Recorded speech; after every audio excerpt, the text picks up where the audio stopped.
dari sebelum itu atau setelah itu Anda tahu kok kehidupan Shane sehari-hari? Tahu, Pak. Tahu dari mana?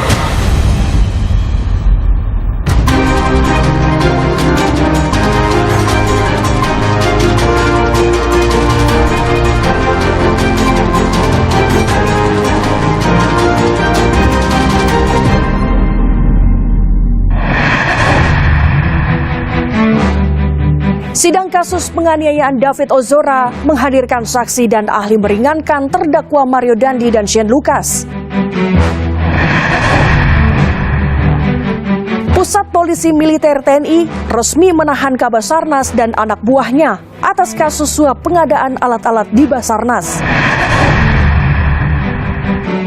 Kasus polisi tembak polisi kembali terjadi. Bribda Ignatius polisi yang bertugas di Densus 88 anti teror tewas tertembak rekan sesama polisi.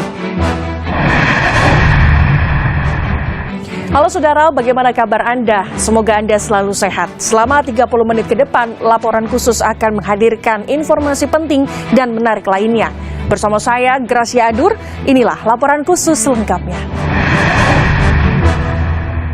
Saudara, sidang kasus penganiayaan David Ozora yang dilakukan anak ex-pejabat pajak Mario Dandi memasuki babak baru. Pengadilan Negeri Jakarta Selatan menghadirkan saksi dan ahli meringankan kedua terdakwa Mario Dandi dan Shane Lucas. Ahli kejiwaan menyebut faktor kekerasan dapat dipengaruhi pola asuh lingkungan keluarga. Perdebatan hakim dengan saksi ahli pidana terkait penafsiran penganiayaan berat dan terencana pun sempat terjadi di persidangan.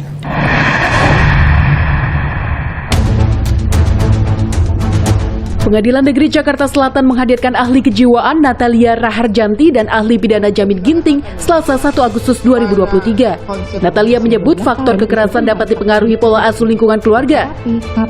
Namun, kedewasaan dan kecerdasan intelektual rendah bisa berdampak ke mental rasional yang belum berkembang.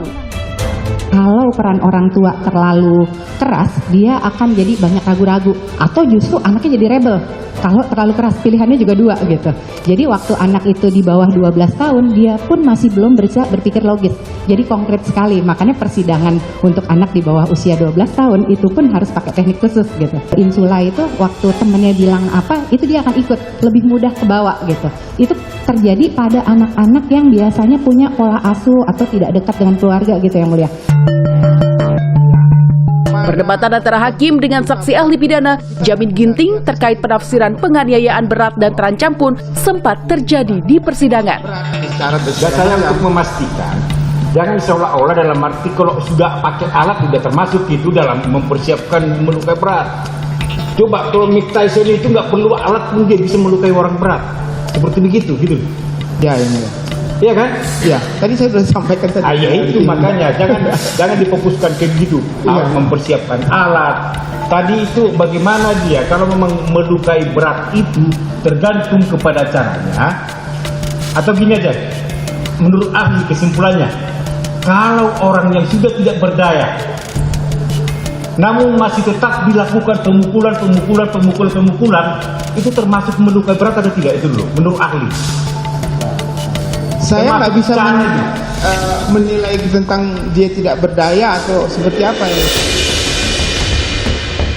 Sebelumnya, pada sidang 25 Juli lalu, ayah Mario Dandi, Rafael Alun Trisambodo, menyatakan tak bersedia membayar biaya restitusi atau ganti rugi karena menganggap Mario telah dewasa. Melalui kuasa hukum Mario Dandi, Andreas Nahot Silitonga, Rafael juga menyampaikan keterbatasan finansial pasca aset dan rekeningnya diblokir KPK. Kami menyampaikan bahwa dengan berat hati kami tidak bersedia untuk menanggung restitusi tersebut dengan pemahaman bahwa bagi orang yang telah dewasa maka kewajiban membayar restitusi ada pada pelaku tindak pidana. Bahwa benar sikap kami pada awal kejadian perkara ini berkehendak membantu tanggungan biaya pengobatan korban. Sehingga kami memberanikan diri untuk menawarkan bantuan biaya pengobatan korban. Namun untuk saat ini kami mohon untuk dipahami kondisi keuangan teraktual keluarga kami, yaitu sudah tidak ada kesanggupan serta tidak memungkinkan untuk memberikan bantuan dari segi finansial. Aset-aset kami sekeluarga dan rekening-rekening sudah diblokir oleh Komisi Pemberantasan Korupsi dalam rangka penetapan saya sebagai tersangka atas dugaan tindak pidana gratifikasi. Menanggapi penolakan Rafael membayar restitusi terhadap kliennya, kuasa hukum David Ozora, Melissa Anggraini menyebut hal ini bisa memberatkan vonis Mario Dandi. Tapi ada konsekuensi dari sini yang kami harapkan, bahwa ketika restitusi tidak dipenuhi, maka ini akan menjadi pemberatan tambahan dari putusan majelis hakim nanti untuk memutuskan lebih maksimal dari hukuman maksimalnya kan 12 tahun ya. Sehingga kami berharap ini akan menjadi hukuman yang lebih berat dan hakim akan memberikan putusan yang progresif terkait restitusi. Penolakan membayar restitusi atau ganti rugi kepada korban David Ozora juga dilakukan orang tua Shane Lucas.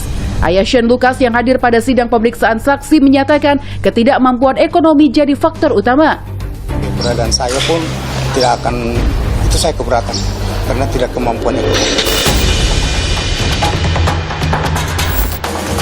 Sebelumnya, terdakwa Shane Lucas menghadirkan saksi meringankan, yakni sahabatnya Elcio Aristo Farel. Menurut saksi, Shane bukan sosok temperamental dan cenderung humoris. Apakah saudara saksi tahu kalau Shane punya sifat yang sangat temperamental? Sifat temperamental sih enggak. Temperamental atau gampang marah maksudnya? Ya, enggak. Orangnya nggak gampang marah. Orangnya tenang aja. Iya, paling kalau marah dia kan suka bikin lucu-lucu doang, Pak. Oh, lucu-lucu aja. Iya. Berarti dia sangat humoris gitu ya? Iya, benar, Pak. Oke. Saksi Elcio Aristo Farel sempat dicecar jaksa terkait pengakuannya Shane tak pernah berkelahi. Anda intensitasnya jarang-jarang. Dari mana saudara bisa yakin bahwa Shane itu tidak pernah berantem, tidak pernah berkelahi, tidak pernah tawuran? Dari mana saudara bisa yakin? Karena saya dulu tinggal di rumah Shane. Tinggal di rumah Shane selama 3 bulan. 3 bulan. Apakah dari sebelum itu atau setelah itu Anda tahu kok kehidupan Shane sehari-hari? Tahu, Pak. Tahu dari mana? Kan saya kalau pulang sekolah selalu main ke tempatnya dia, Pak. Setelah 3 bulan Anda menginap di situ. Sebelum 3 bulan dan setelah 3 bulan itu, komunikasi saudara kan jarang-jarang. Ya kan? Ini untuk belakangan ini aja, Pak. Kalau misalnya komunikasi jarang-jarang. Kalau dari dulu saya masih suka WA, sering main. Belakangan ini tuh dari kapan? Dari pas lulus sekolah itu saya udah cuma say hi doang.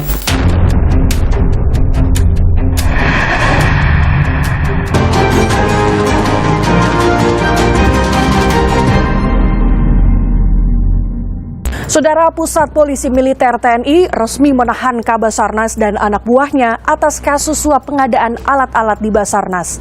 Keduanya ditahan di rumah tahanan militer Angkatan Udara usai menjalani serangkaian pemeriksaan. Sementara itu, 1 dari 3 tersangka terduga pemberi suap Kabasarnas menyerahkan diri ke KPK. Dari tim kami terus terang keberatan itu ditetapkan sebagai tersangka khususnya untuk yang militer karena kami punya ketentuan sendiri, punya aturan sendiri.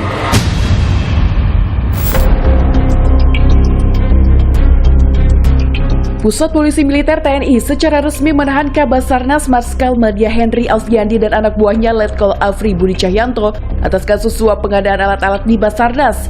Keduanya ditahan di rumah tahanan militer Angkatan Udara usai menjalani serangkaian pemeriksaan.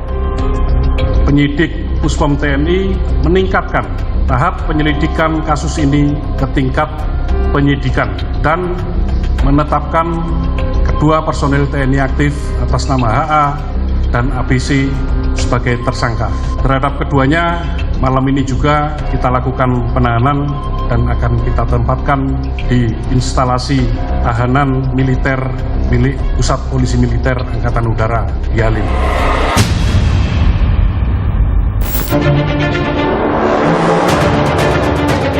Penahanan terhadap Kabasarnas pun dibenarkan Panglima TNI Laksamana Yudo Margono. Dikutip dari laman kompas.id, Panglima TNI mengatakan telah berkoordinasi dengan KPK terkait penanganan dugaan korupsi Kepala Basarnas. Sementara itu, 1 dari 3 tersangka terduga pemberi suap Kabasarnas menyerahkan diri ke KPK Senin kemarin. Dengan didampingi kuasa hukumnya, tersangka Mulsunadi Gunawan langsung ditahan usai menjalani pemeriksaan penyidik KPK.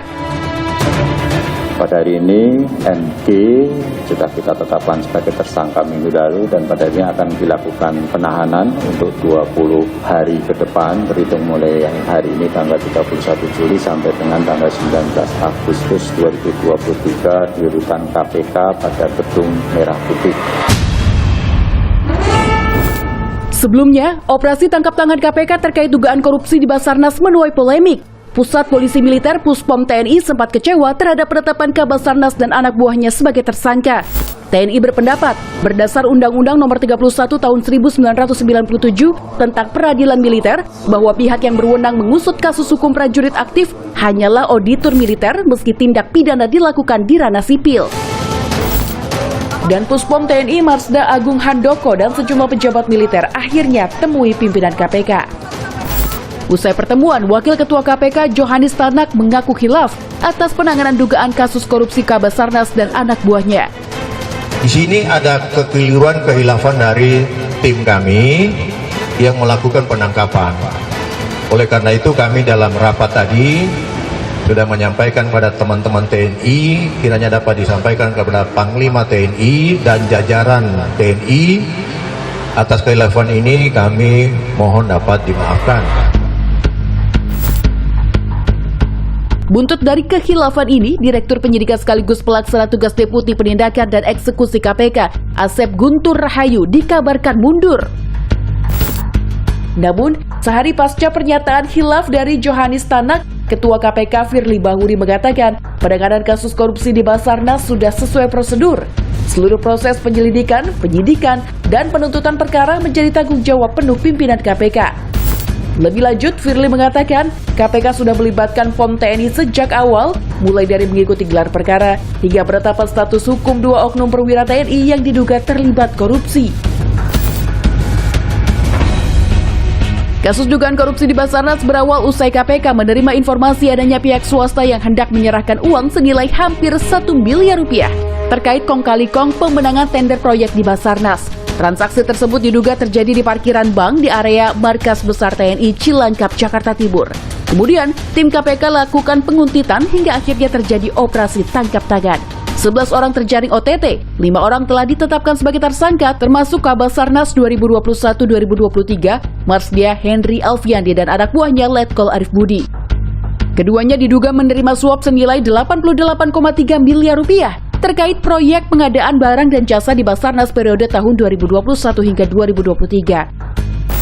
Berdasar undang-undang, KPK berwenang mengkoordinasikan dan mengendalikan penyelidikan, penyidikan, hingga penuntutan tindak pidana korupsi terhadap pihak-pihak yang tunduk pada peradilan militer dan peradilan umum. Meski begitu, polemik penanganan kasus korupsi yang melibatkan personil TNI memantik tanya publik. Haruskah KPK meminta maaf? Pakar Hukum Tata Negara Universitas Gadjah Mada Zainal Arifin Mohtar menilai KPK perlu menjelaskan arti permintaan maaf tersebut. Selain itu, KPK juga perlu membuktikan jalannya koordinasi antara KPK dan TNI dalam penanganan kasus ini. Kalau memang sudah sesuai dengan aturan, kenapa perlu ada permintaan maaf? Kalau tidak sesuai dengan aturan, nah permintaan maaf itu untuk apa? Kan itu tuh. PR kedua selain kita bicara kewenangan, menurut saya adalah bicara soal koordinasinya. Substansi koordinasinya ini terjadikah, selesaikah? Nah yang ketiga, isunya adalah isu etis. Saya kira permintaan maaf itu tidak sederhana implikasinya karena semua proses pengambilan keputusan di KPK itu dilakukan secara kolegial kolektif. Artinya 5 komisioner itu bertanggung jawab dalam proses ini. Bagaimana seharusnya peradilan kasus dugaan korupsi di lingkungan Basarnas yang melibatkan oknum TNI dan warga sipil dijalankan? Seperti diketahui, Indonesia memiliki 4 jenis peradilan, termasuk peradilan umum dan peradilan militer. Peneliti Pusat Kajian Anti Korupsi atau PUKAT UGM, Zainur Rohman berpendapat, KPK dan TNI perlu membentuk tim gabungan untuk bekerja sama hingga penuntutan di meja hijau. Perlu dibentuk tim penyidik koneksitas dan peradilannya pun harus peradilan koneksitas. Artinya dibentuk bersama-sama tim gabungan antara KPK dengan POM TNI. Demikian juga nanti jaksa dari KPK juga dengan auditor militer.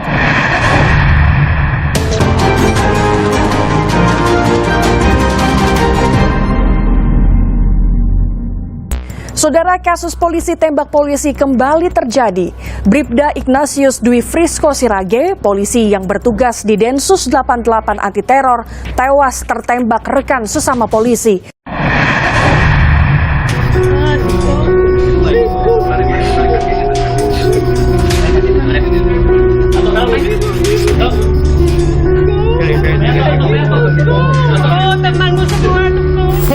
ada di tas. Ya, ketika apa mungkin dalam tas itu meledak? Ya, sampai meletus. Kan tidak mungkin. Dia ambil dong. Kalau dia ambil dengan sengaja, senjata dan ditembakkan sampai melukakan, itu apa kelalaian?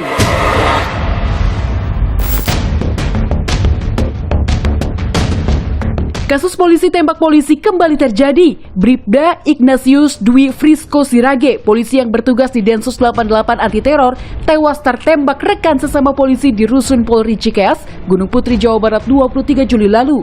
Polisi menyebut Ignatius Dwi tewas tertembak karena kelalaian rekan sesama polisi. Tersangka IM bersama saksi AN dan saksi AY berkumpul di kamar saksi AN. Saat berkumpul tersebut, mereka bertiga mengkonsumsi minuman keras dan tersangka IMS menunjukkan senjata api yang dia bawa kepada dua saksi tersebut. Korban ID memasuki kamar saksi AN. Dan menurut keterangan saksi AY dan AN, tersangka IM kembali mengeluarkan dan menunjukkan senjata api yang tadi ditunjukkan kepada para saksi, itu ditunjukkan kepada korban ID. Saat tersangka IM menunjukkan senjata api tersebut kepada korban, tiba-tiba senjata api tersebut meletus. Namun, kronologi versi polisi tak serta-merta membuat keluarga percaya. Karena sebelumnya, keluarga mendapat berita sang anak meninggal akibat sakit keras, bukan tertembak. Keluarga Ignatius Dwi pun meyakini tembakan kepada korban disengaja. Menurut Pandi, ayah korban, ia sempat mendapat cerita kronologi antara korban dan tersangka yang cekcok sebelum tertembak. Ada cekcok antara pelaku dengan anak kami, ya. Mungkin pada saat itu, karena menurut penjelasan dari tim penyidik Mabes Polri, ya, tim Densus 88, bahwa pada saat itu, pada saat cekcok, pelaku ini mengambil pistol dan pistolnya ditunjukkan kepada anak kami, ya, korban, sehingga pistol itu meledak. Kriminolog Adrianus Meliala mendorong Polri mendalami senjata api rakitan yang diduga digunakan menembak Ignatius. Begitu juga mereka punya akses pada senjata rakitan. Ini menarik ya. Masa polisi punya senjata rakitan padahal mereka sebagai anggota Densus itu umumnya memiliki senjata Glock misalnya. Kok punya senjata rakitan? Dari mana? Ya, apakah mereka membelinya? Atau mereka menggunakan senjata api rakitan yang pada dasarnya adalah barang bukti, ya, yang disita dari suatu kasus, tapi kemudian entah kenapa lalu bisa di tangan anggota. Polisi telah menetapkan dua tersangka dengan motif kelalaian, yakni Bribda IMS sebagai penembak dan Bribka IG yang meski tak berada di lokasi saat kejadian, namun dinilai lalai sebagai pemilik senjata api. Keduanya kini menjalani penempatan khusus di Propam Polri dan terancam hukuman pidana serta etik. Tak hanya hukum negara, kini para tersangka juga harus berhadapan dengan hukum adat suku Dayak Kalimantan Barat. Kluisen, Ketua Dewan Adat Dayak Kabupaten Melawi, mengatakan telah mendapat mandat dari keluarga Bribda Ignatius untuk menggelar hukum adat bagi tersangka. Saya selaku Ketua Dewan Adat Kabupaten Melawi mendukung, artinya siap untuk membantu pihak korban, orang tua, untuk menyelesaikan secara adat. Orang bilang kalau Dayak itu mati beradat, hidup juga beradat. Jadi kalau sudah mati juga harus wajib hukumnya mereka harus membayar adat atau tindak secara adat. Penasihat hukum keluarga Ignatius meminta para tersangka memenuhi proses hukum adat Dayak sesuai permintaan keluarga dan pemuka adat Dayak. Jadi sebenarnya tidak perlu alergi. Bagi orang Dayak itu sangat penting. Tapi mungkin bagi orang di luar Dayak kan bisa saja, kok hukum adat lagi, sementara hukum positif sudah dilaksanakan. Lihat maknanya. Dengan makna seperti itu saya pikir bagian dari upaya pelaku menenangkan diri juga. Karena bagi orang Dayak ketika prosesi itu belum dilaksanakan, sebenarnya urusannya belum selesai.